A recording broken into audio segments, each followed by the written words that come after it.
All right, everybody, this is S. Anthony Thomas. This is the S. Anthony Thomas Show. And you know what I'm going to talk to you about this week? Fixbrakers. That's a term I use for a certain type of person that comes into your house that you wish didn't come into your house.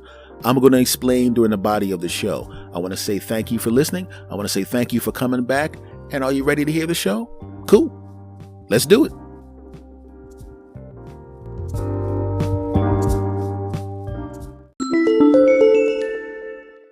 All right, everybody, this is S. Anthony, and as promised in the intro, I'm going to explain to you what a fixbraker is.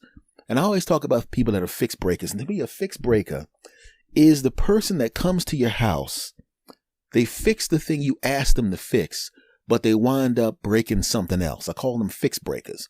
You know what I'm talking about. But there's a difference between the professional repair person. The professional repair person comes to your house. Hello, sir or madam. How may I help you? This, that, and the other. They fix the thing, right? Maybe you needed your light switch fixed. They come in the house. They have the exact right tools, and they very gingerly take off the screw and another screw. They take the casing off. They go inside. They got the proper tools. Bip, bop, bop, skip, bop, dip, bop, bop, and bang! Your light socket is fixed. They gently place the thing back on, and they put the screws back in gently. And there you go. I'll take the money. They leave. Right? They come to your house, want us to fix the windows? Fantastic. They go to the thing, they go to the window, and they take this out, put that in, put this down, put that, glue this, fix this, that, and all of a sudden your windows are fixed. Yeah. Every time they come into the house, they're fantastic, right? Something's broken, they come in, you give them the bread, they fix the thing, they go away. It's fantastic. You can go on about your day. In fact, they fix things so good, you don't even remember them after they left. You're just so happy whatever they fixed is fixed. You forget that they were there. What was that guy's name that fixed the thing? I don't remember. It's in the phone book. I'm just kidding. I have a young audience that's going, phone book? Look it up, Google it, okay, punks? Back to the story. Right? So you don't even pay attention to that. You do, oh, it's fixed, it's great. And that's the person that comes in and fixes, a professional. But sometimes you just don't have money for the professional to come in. Sometimes you got to get someone else to come in. They have some of the skills of the professional. Maybe they were an apprentice to a professional, or they just figured out how to do it themselves, right? They come highly regarded. Other people in the neighborhood, or other people you know, oh yeah, I use this guy all the time. And oh yeah, you call him, oh sure, I could take care of that. And he comes over, right? But you don't know. Because sometimes a handy person will come to the house and do a great job, and they're just like the professionals. But sometimes you get a fixbraker. Comes into the house. You know what? Skip the fixbraker for a minute. I want to give you another illustration. I think repair people are kind of like cat burglars in a way, like the ones that are good, you know, when they do home repairs. Because if you didn't know they were there, you wouldn't know they were there, because they don't leave any dust, dirt, scrapes, none of that. Now back to the fixbraker. Who does leave that stuff? Comes into the house, right? Always got to engage you in some dumbass story that you really don't want to hear in the first place. I don't want to hear this story. And a lot of times they can't actually work and talk at the same time. Let me get this screw here, put the double thing, and let me tape this down so there's no electrocution. Let me tell you a long story. It's way too personal that I shouldn't even be telling you this. It's going to make you uncomfortable. It's actually going to take this 17-minute repair and make it a 45-minute repair as I recount my entire life history. Stuff that I probably shouldn't have said that, but I already did. It's too late. Okay, I'm not going to go back to working. And another thing, let me tell you about my children. In fact, hold on. I'm going to run to the car, get my phone, and then scroll through many pictures of my children when, quite frankly, had I just come and done the job and left, I would have been halfway to my next repair job. But here's a picture of my ugly children and my wife that's too good for me. As you can see, as I go through the pictures progressively, you can see the look of despair on her face. I probably only got about 7 or 8 more scrolls left, future scrolls left before she drops me and takes the kids. I probably shouldn't cry at repair jobs. You know what I'm talking about, people. Right? So you go, okay, and you're smart enough. You realize the more you're there watching him because you want to see what he's doing and keep an eye on him, but you can't take the dumb conversation anymore. You can't take it. It's too much. You can't take it. You can't take it. So you go, I'm going to go and I've got some phone calls. You'll make an excuse.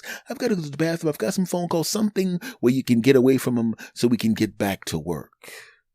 You go upstairs and you stand in the bathroom for 10 minutes.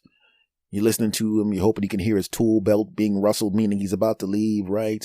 You come out of the bathroom. He starts yelling up the steps to tell you, well, I got to make a phone call that's going to take the exact length of time for you to finish that job and get the hell out. Right? You go upstairs, you pretend you're having a phone call. You got to unplug the phone because you don't want somebody to call while you're pretending to talk on the phone so you'll know if he knows you're lying. So you get, and another thing, Bill, are you sure you want to keep talking, Bill? I'm almost done. Oh, so we're almost wrapping up, Bill? Oh man, it's amazing how this fake conversation is going to correspond to the exact amount of time it takes this moron to finish this job he should have finished an hour ago. I'm done. Okay, Bill, I'm going to let you go.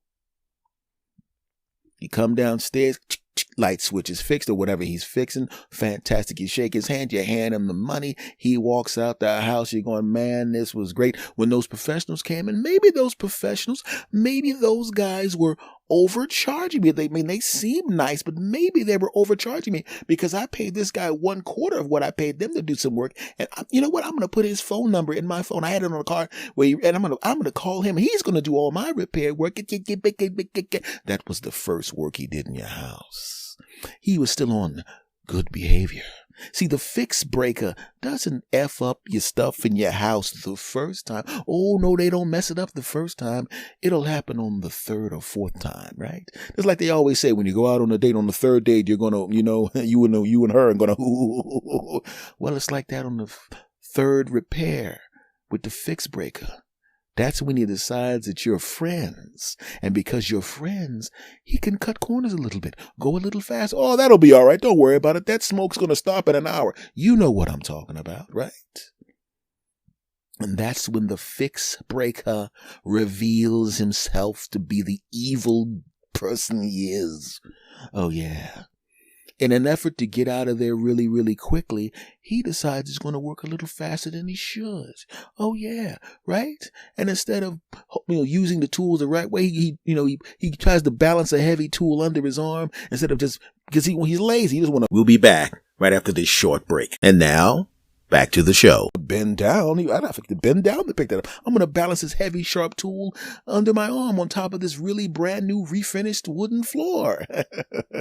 Boom. What was that? Oh, nothing. I was just trying to move something. Oh, okay. You all right down there? Yeah, I'm good. He's not good. He now sees the big dent in your brand new wooden floor. Oh no.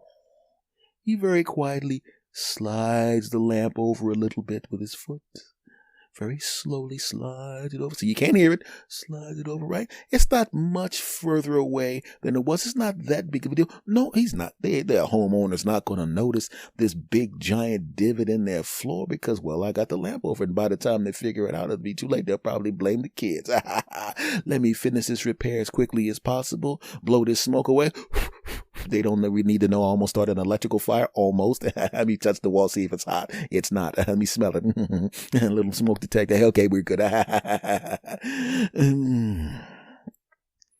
I'm done now. You come downstairs. Oh, fantastic. I'm really glad. I'm going to give you all the work. I don't need to use those other people. That's fantastic. He walks out the house. You're going about your day. You're sitting there with your spouse and your kids. You're having a great time. You're running around. Don't slide on the floor, Timmy. Okay. I don't want you to hurt yourself. And little Timmy slides and hits the lamp and then moves over just a little bit. See, Timmy, you hit the lamp. See, that lamp could have fallen on you. And they get back. What is this? You call your spouse over. You both look at it. What is this? I don't know. We just got this floor done. I'm going to call those floor people. No. This doesn't look like a manufacturing problem because remember when they walked out, we inspected this entire floor. Wait a minute. How did he slide into this lamp? Timmy slides on this floor all the time and he never hits that lamp. Wait a minute. The lamp's a little further from the wall. Hold it a second. When that repair guy was here and I was upstairs, I heard a loud smacking. and he was working up. Oh my God. He dropped a tool on this floor, broke the wooden floor, and slid a lamp on top of it. Oh my God. And then the husband calls him over again. Hey, why don't you come on over? Yeah, I'm not going to beat your ass or anything like that. No, not going to do that at all. Not going to punch you, smack you around or anything. Definitely not going to shake you down for the money that's going to cost. It's going to cost about $500 to fix this floor. I'm definitely not going to wait until you come over and confiscate $500 worth of your equipment until you find the money. I'm definitely not going to do that. I'm definitely not going to call everyone I know and tell them that you're not a handyman, you're a fixbrakuh, and they're going to get all up in your booty. I'm definitely not going to do that, punk.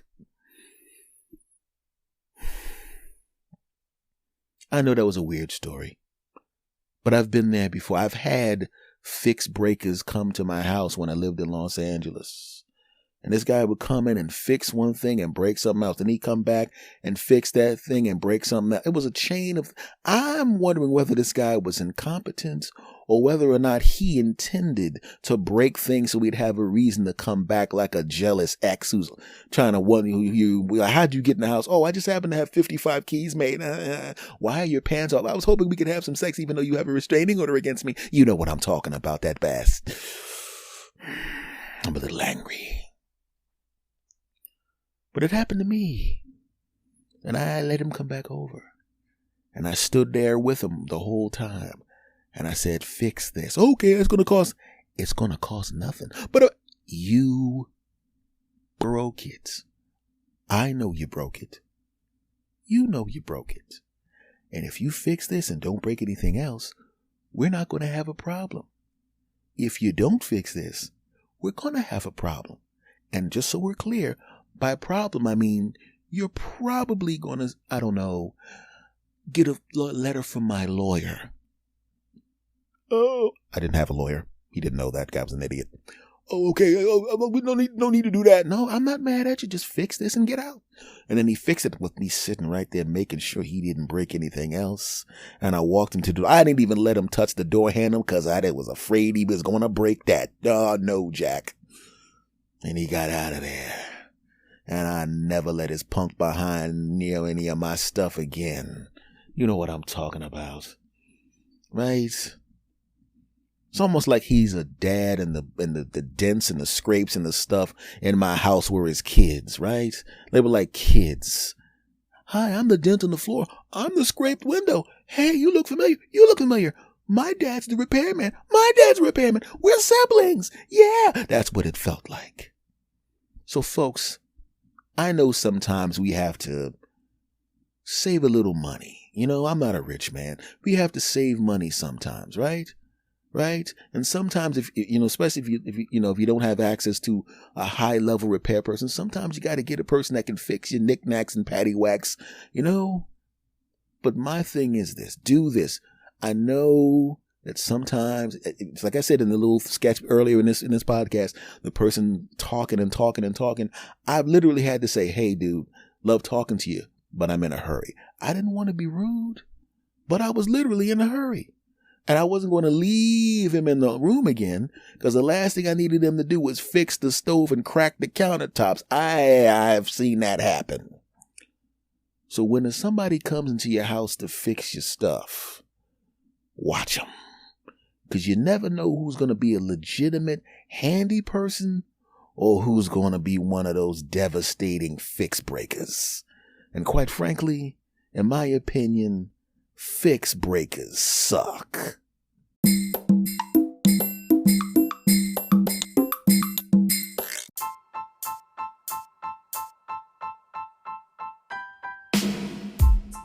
All right, everybody. Thank you very much for stopping back. It was great talking to you.